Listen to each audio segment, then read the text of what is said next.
L'Émigrante, un film de 1939 de Léo Johannon. Scénario de Jean Orange, Yves Allégret, Jacques Companèse.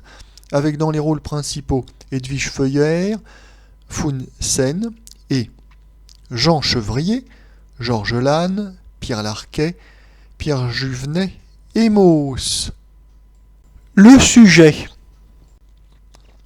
Edwige Feuillère est la compagne d'un bandit, Georges Lannes, qui est en cavale. Il a donc besoin d'argent et souhaite lui reprendre les bijoux qu'il lui avait offerts.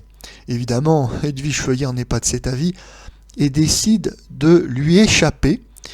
Alors, elle va se faire passer pour la femme de Pierre Larquet, qui est un émigrant à destination de l'Afrique du Sud. Ils embarquent donc tous deux sur un paquebot, et bien sûr, le voyage va être très mouvementé.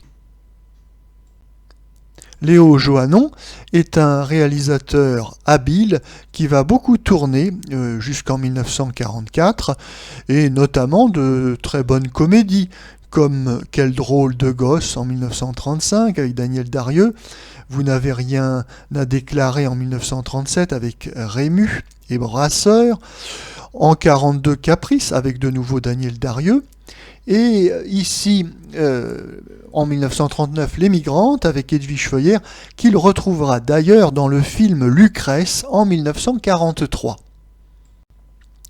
Léo Johannon réalise ici un bon film avec L'Émigrante. Il faut dire qu'il est servi par un solide scénario habilement bâti, où il y a tout à la fois donc cette histoire de cavale de Edwige Feuillère avec ses bijoux. Il y a également une belle histoire d'amour, et en arrière-fond, il y a l'aventure des émigrants européens déshérités qui cherchent à fuir la crise économique en Europe et qui vont bâtir un monde nouveau dans des territoires vierges. L'intérêt de ce film tient au fait qu'il arrive à dépasser la banale histoire d'amour et la banale histoire policière pour dépeindre assez habilement un conflit qui existe entre l'intérêt matériel, l'égoïsme, qui est celui de Edwige Feuillère, qui est prête à tout pour sauver ses bijoux, et d'autre part l'idéalisme des émigrants, qui, eux, sont prêts à tout pour refaire une vie nouvelle dans un monde nouveau qu'ils vont bâtir et qu'ils espèrent meilleur que celui qu'ils quittent.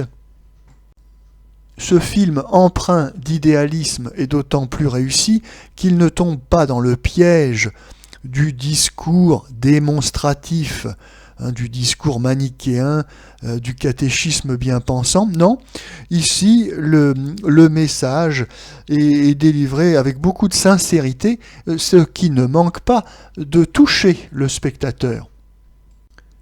Et puis cette belle histoire est servie par d'excellents comédiens.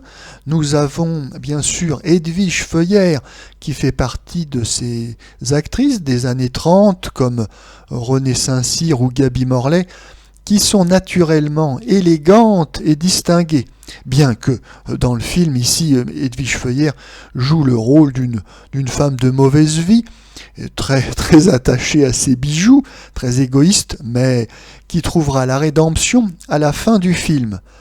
Nous avons également le plaisir de voir Jean Chevrier qui lui donne la réplique. C'est le bel officier de marine dont elle va tomber amoureuse. Oui, Jean Chevrier est un habitué des rôles en uniforme. Il faut dire qu'il a une belle carrure, une voix grave et virile. Il aura sa période de gloire, donc à la fin des années 30 et dans les années 40.